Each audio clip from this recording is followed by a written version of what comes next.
Olá, seja bem-vindo a mais um programa Educação em Pauta. No programa de hoje eu converso com o professor Luiz Amaral. Ele é professor do Departamento de Sistemas de Informação da Escola de Engenharia da Universidade do Minho e veio a Natal participar do terceiro SEMEAD, que é o Seminário Internacional de Educação à Distância, promovido pelo Campus de Educação à Distância do Instituto Federal de Educação, Ciência e Tecnologia do Rio Grande do Norte, veio proferir então essa conferência de abertura com o tema Cenário Atual e Perspectivas da Educação à Distância. Está aqui no nosso estúdio para conversar sobre esse tema. Seja bem-vindo, professor.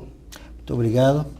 Deixa-me começar por agradecer a oportunidade de ter participado neste terceiro CMEAD e ter a honra de fazer a palestra, uma das palestras de abertura, o que muito me honrou. E agradecer também a oportunidade de estar aqui neste vosso programa para podermos conversar sobre esta nossa colaboração e sobre estas coisas do ensino à distância e a sociedade da informação.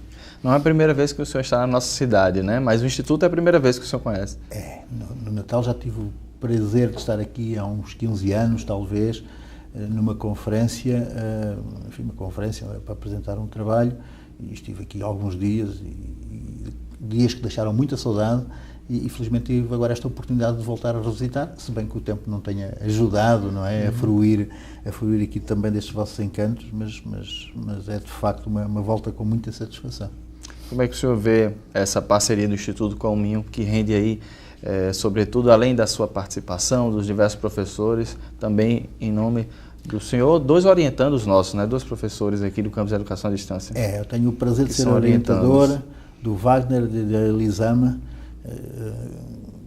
Estão a fazer um trabalho excelente, são uns trabalhadores exemplares e criam inveja por não poder ter mais orientandos ou não ter mais orientandos como eles. São gente excelente e estão quase a concluir, e este ano vão concluir os seus trabalhos. Esta parceria do IFRN com a Universidade do Minho é uma parceria muito importante, porque acaba por permitir, um estabelecimento de um conjunto de relações que se vão cimentar pela realização dos doutorandos dos quadros aqui do IFRN, junto dos orientadores e dos laboratórios, das equipas de investigação da Universidade do Minho, que certamente no futuro virá dar frutos que poderão ser muito interessantes. Isto além do imediato, que é o prazer de poder estar a orientar colegas do Brasil. Professor, a Universidade do Minho não tem uma estrutura do ponto de vista da educação à distância, né? E como é que surgiu esse seu interesse? Foi com os orientandos ou o senhor já vinha com algum tipo de investigação, de estudo nessa área? Tal como referi na minha intervenção no CMEAD, o ensino à distância não é uma realidade nem na minha universidade, nem em Portugal, fundamentalmente por razões, há umas que são óbvias, que são o território, não é? O nosso território é minúsculo quando comparado, como por exemplo, com o Brasil, e isso traz implicações em relação à procura do ensino à distância que são óbvias de perceber.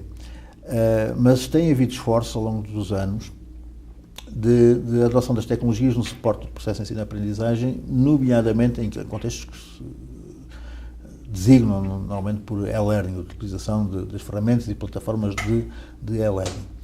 E isso tem acontecido na generalidade das disciplinas, unidades curriculares dos cursos de formação de primeiro, segundo e terceiro ciclo, mas também tem acontecido um pouco no ensino curto, em formação não conducente a grau académico, onde, eu diria, consegue ganhar o ensino à distância consegue ganhar alguma expressão, aí sim. Consegue descolar e há algumas poucas, mas já há algumas dezenas de cursos a funcionar em ensino à distância, cursos de 2 meses, 3 meses e, como eu digo, não conferentes a grau, mas que podem ser capitalizados, utilizados como unidades de crédito para quando um aluno que tenha realizado essa formação venha a integrar um curso formal, possa aproveitar esses créditos para contabilizar nesse curso. Professor, o seu tema, né, já apresentei no início da entrevista, o cenário atual e perspectivas da educação à distância, né? E o senhor veio falando com a entrada como esse ambiente do qual o senhor fala, né? Como engenheiro, que é professor, tem a relação também com a pedagogia, o próprio sistema de ensino. E a primeira pergunta que eu faço é que perspectiva o senhor poderia apresentar agora na entrevista, obviamente, que o senhor citou na sua conferência, sobre esse cenário da educação, a partir exatamente da matriz que o senhor colocou na conferência. Bom, o que eu referi na conferência foi essencialmente um percurso com 3 grandes passos. Né? Um primeiro, que é olhar para o passado até este nosso presente que agora vivemos, e foi feito num tom de algum desalento, num tom em que chama a atenção para que, tendo-se feito muita coisa e estando a acontecer muita coisa, muita mais poderia ter acontecido. E de facto, parece-me, sou da opinião, que não se está a aproveitar cabalmente aquilo que as tecnologias de informação e comunicação têm para este processo de ensino e aprendizagem lá do senso.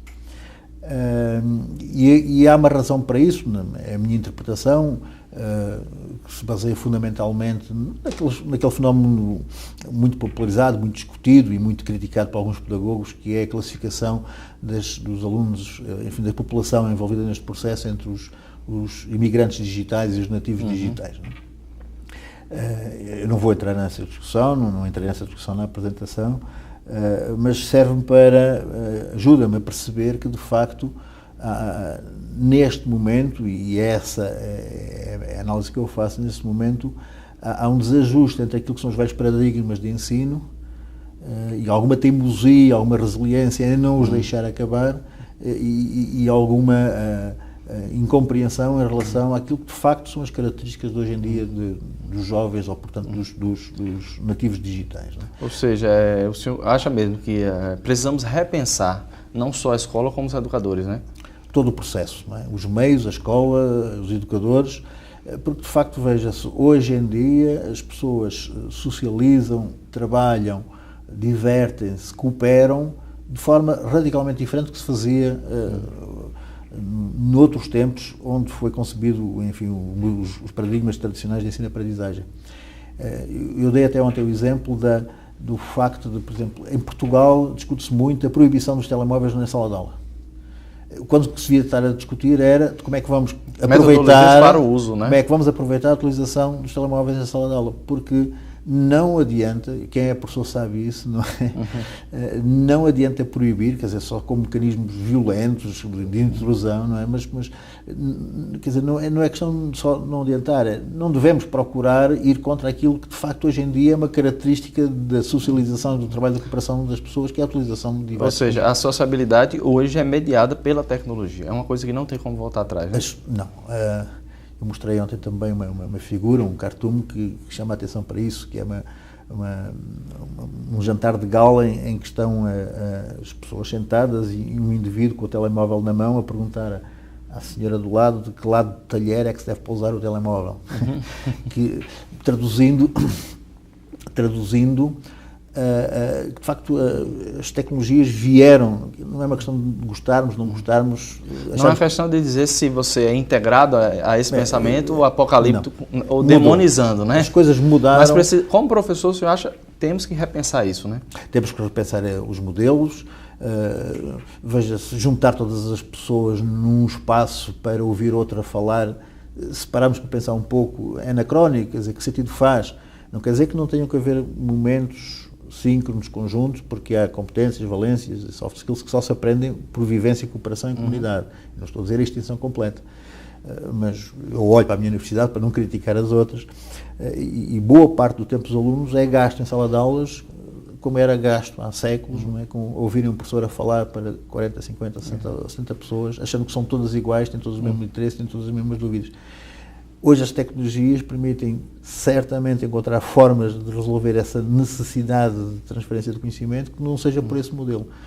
Mas, teimosamente, não vemos as instituições trabalhando nesse sentido. É óbvio que quando a gente pensa sobretudo sobre a nossa realidade, né? Mas o senhor acha que o professor ele está preparado? Aqui no Brasil, por exemplo, a gente pensa, diz que a escola do século passado e o aluno é do século que vem, do próximo século. E aí como é que fica esse ambiente de aprendizagem, né? O senhor concorda, então, que dentro da formação do professor, como é que a gente pode fazer, por exemplo, para perceber essa nova atmosfera de metodologia? Sem dúvida que o principal bloqueio são os professores, em particular os professores que têm a responsabilidade no desenho do processo e na regulação do processo, em última análise, os ministros, o Ministério e toda a gente que regula, não é? Porque nós encontramos ideias como estas minhas que estou a tentar partilhar, não são exclusivas. Eu conheço muitos colegas que têm esta perspectiva, conheço alguns dirigentes que têm esta perspectiva, mas que inevitavelmente esbarram em todo um aparelho, em toda uma coisa pública que está organizada de uma forma que fica muitíssimo difícil trabalhar noutros contextos. Não é que não se façam esforços, só que não são os suficientes para, enfim, revolucionar o funcionamento de todo isso. Mas eu acho que o professor ele pode, pelo menos, diante da sua ilha educacional, que é a sala de aula, por exemplo, dentro de um estabelecimento, que é uma universidade ou uma escola, tentar fazer de alguma forma, né? Certo, pode, mas é muito difícil, eu vou-lhe explicar porquê. Numa universidade, certamente, é como há pouco disse, nós partilhamos e temos uma visão que resulta da nossa experiência. Portanto, eu não me consigo afastar da minha universidade, mas numa universidade como a minha, mesmo os maiores entusiastas de formas mais inteligentes de utilizar as tecnologias para suportar os processos, são confrontados depois com um outro problema. Uma universidade como a minha é uma universidade que se diz e é de investigação, e as pessoas são fundamentalmente avaliadas pela qualidade da investigação que fazem.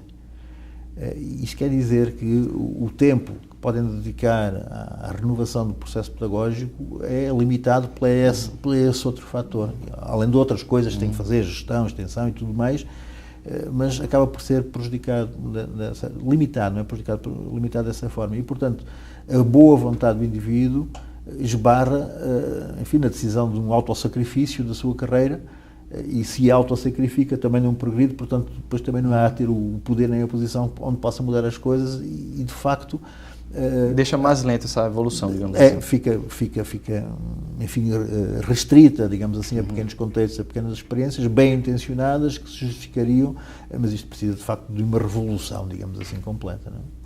Ok, professor, a gente vai fazer um breve intervalo, mas na volta a gente continua conversando sobre a sua conferência, certo? E você de casa, não saia daí, a gente volta já, conversando um pouco mais sobre desafios, perspectivas a partir da educação à distância na conferência do professor no Seminário Internacional de Educação à Distância. A gente volta já.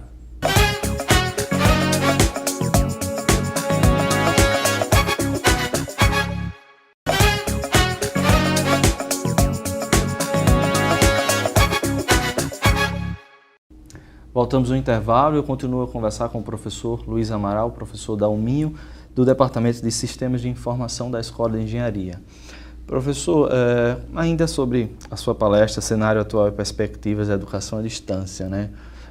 Houve uma segunda parte, digamos assim, né? O senhor coloca alguma questão de um futuro, de um pensamento mais para frente.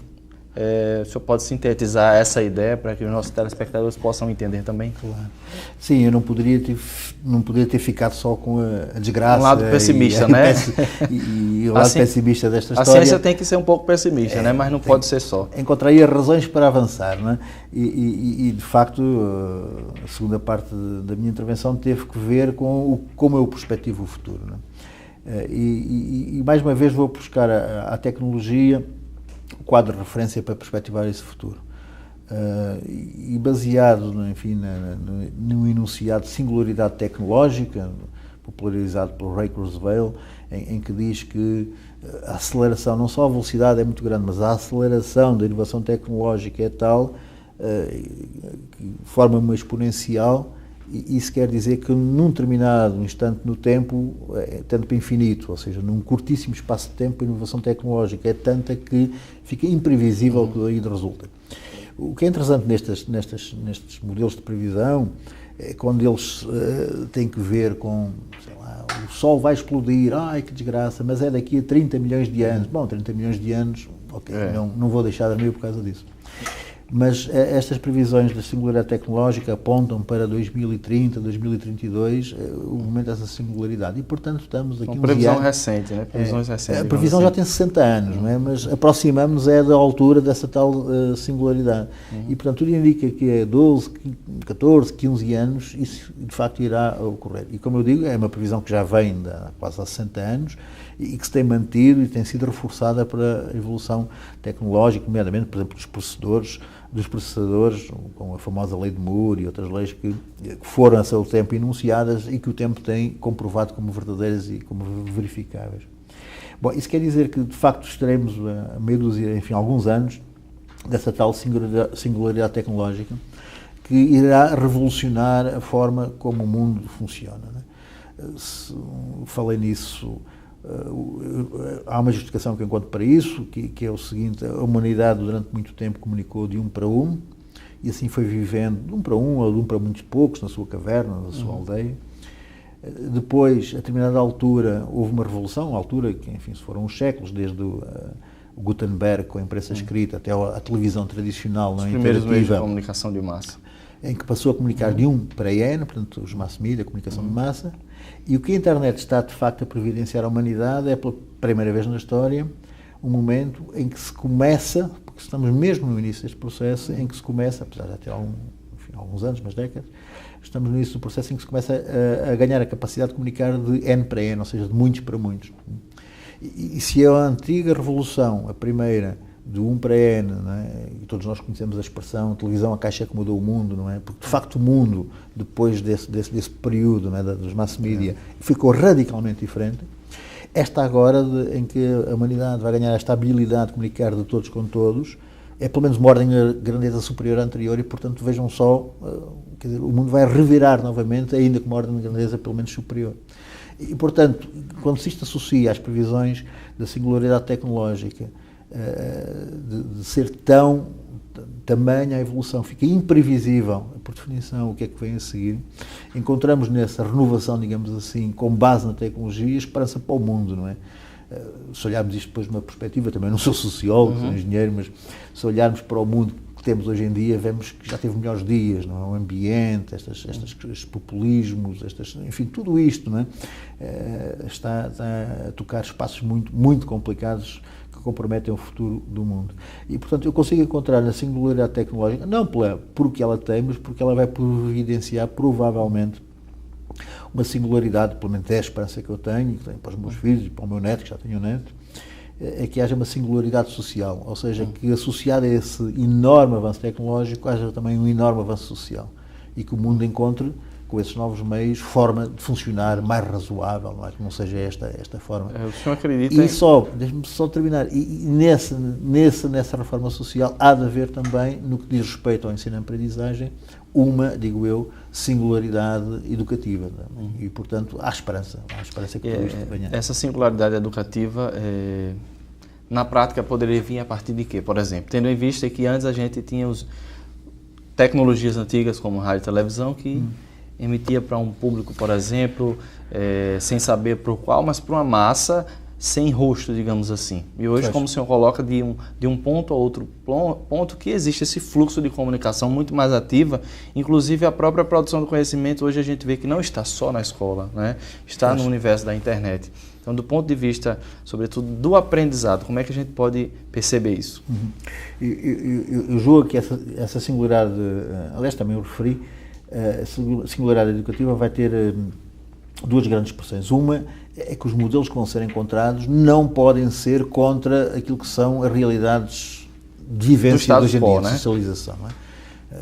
E daí a utilidade de ter referido logo no princípio as questões hoje é diferente como se socializam, os jovens socializam de forma diferente e trabalham e encontram lazer, cooperam com instrumentos tecnológicos. Para os mais velhos faz a espécie, mas faz parte do DNA cultural, da base cultural já dessas novas gerações. E, portanto, seja o que for que venha aí, terá que ser não contra, mas aproveitando essas novas características. Eu referi isso também, eu vejo que o ensino, e tentando responder à sua pergunta, o ensino vai ser a personalização, enfim, peço um chavão, a personalização de massa, ou seja, cada indivíduo terá desenhado para si os seus processos de aquisição de competências e de skills, não é? E de conhecimentos, com modelos formativos, não é? E de obtenção dessas valências desenhados especificamente para eles, que certamente viverão isoladamente e parcialmente também em contextos colaborativos, contextos cooperativos, quer sejam à distância, quer sejam presenciais. Como eu disse, não acredito que se venha a acabar totalmente com as questões da necessidade das pessoas falarem cara a cara. Aliás, hoje não temos certamente tempo, mas poderia aqui falar de um projeto muito interessante que temos no Minho, chamado a Rede das Casas de Conhecimento, que tenta precisamente encontrar um espaço de experimentação de novos serviços e produtos para reabilitar a revalorização que vai ter que existir do território e do contacto pessoal, da partilha do mesmo território e contacto pessoal, né? Depois desta euforia da internet, o anytime, anyplace, anywhere, any qualquer coisa. Há gente como eu que acredita que a internet vai servir, mas é para capacitar e reforçar quer o contacto pessoal, quer a partilha de um mesmo território geográfico próximo, né? Bom, mas isso são outras andanças, e só para dizer que esses processos e esses percursos vão ser acompanhados. O professor não vai deixar de existir, vai ter que haver alguém, manter-se alguém que mantenha uma responsabilidade, mas será muito mais um guia, um tutor, um desenhador, um conhecedor do indivíduo, daquilo que deve ser os conhecimentos, os processos, as atividades que ele tem que exercer para ganhar essas tais competências. E às universidades será certamente reservado o importantíssimo papel de certificador da obtenção dessas competências, não é? A instituição passa a dizer, sim senhor, este indivíduo adquiriu de forma diferente de todos os outros, mas adquiriu este conjunto de competências para o mercado saber que alguém a certifica que ele de facto as tem. E o modelo da educação à distância, por exemplo, que se coloca como ofertado no Brasil hoje, por exemplo, se coloca dentro dessa perspectiva, tendo em vista que muitas pessoas pensam que a educação à distância é para quem não tem tempo, mas eu acho que a partir da sua discussão a gente pode pensar, a educação à distância é uma oferta muito importante, inclusive para essa nova geração milênio, que não tem, digamos assim, paciência para ficar dentro de uma sala assistindo 5, 4 horas ininterruptas de aula, por exemplo. Como eu disse, neste novo modelo de grande heterogeneidade e diversidade, há espaço para tudo, inclusivamente aquilo que são os modelos tradicionais. No meio deste conjunto, é capaz de haver um conjunto de pessoas que para ele a melhor forma de aprender um conjunto de competências ou conhecimentos é estar numa sala a ouvir um professor. E, portanto, temos que acabar com radicalismos e com as soluções universais. Não é? A heterogeneidade, a diversidade e a capacidade da instituição poder desenhar, enfim, não há de ser uma infinidade, não há de ser modelos únicos, mas conjuntos de modelos. Depois entram inevitavelmente as questões também de razoabilidade económica no funcionamento disto. Né? Mas para ter a capacidade de desenhar um conjunto de modos de funcionamento que permita abarcar esses diversos públicos, parece-me a mim que há de acontecer, e portanto a sala de aulas tradicional, da leitura da sala de aulas há de acontecer, como o ensino à distância síncrono há de acontecer, como o ensino à distância assíncrono há de acontecer. Portanto, há de acontecer um pouco tudo isso, mas aqui a diferença é quando isso é a melhor solução para a obtenção dessas competências e desses conhecimentos. O que agora de todo não acontece, pelo menos em Portugal não acontece. Eu não sei se o senhor teve acesso a alguns modelos que acontecem no Brasil, né? Por exemplo, o nosso instituto, a gente oferta a partir da Universidade Aberta do Brasil, né, e da ETEC Brasil, e busca-se uma espécie de institucionalização onde a própria instituição, e no caso o IFRN, possa ter uma autonomia financeira e da oferta desses cursos. O senhor já teve alguma leitura sobre esses modelos de educação à distância? Porque, por exemplo, a gente já tem instituições internacionais como Harvard e MIT que são conhecidíssimas no mundo todo por um sistema de educação à distância, né? Como é que o senhor acha que dentro dessa perspectiva a gente poderia pensar a educação à distância também aqui no Brasil? Eu não me quero desculpar na ignorância pelo facto de não ser um estudioso dentro dessa área e ser apenas um ator, como todos os professores, e um interessado pelo assunto, até porque aqui há uns anos tive responsabilidades na minha universidade, na condução, em 2005, 2006, na condução dos primeiros processos desta natureza dentro da universidade, quando por essa altura, era para o reitor para essas questões. Mas me permita interrompê-lo, mas o senhor acha que essa é uma tendência? A pergunta, na verdade, poderia ser essa, né? Deveria ser essa. É uma tendência das instituições realmente buscarem um alicerce muito rígido, digamos assim, muito sólido com a educação à distância, ou as parcerias elas serão necessárias? É um esforço que tem sido feito, mas eu julgo, enfim, para estas ideias que tenho exposto, erradamente, não é? Ou seja, é para perpetuar, os meios são benignos, mas quando são utilizados para perpetuar os velhos paradigmas, passam a ser malignos, não é? E isso ajuda a explicar porque é que uma das coisas que eu mostrei ontem foi uns gráficos de evolução da utilização das plataformas de e-learning nos cursos com Santos Agraus na minha universidade. E a esperança, a perspectiva que se tinha em 2005, antes de iniciar o processo, e depois o que veio acontecer.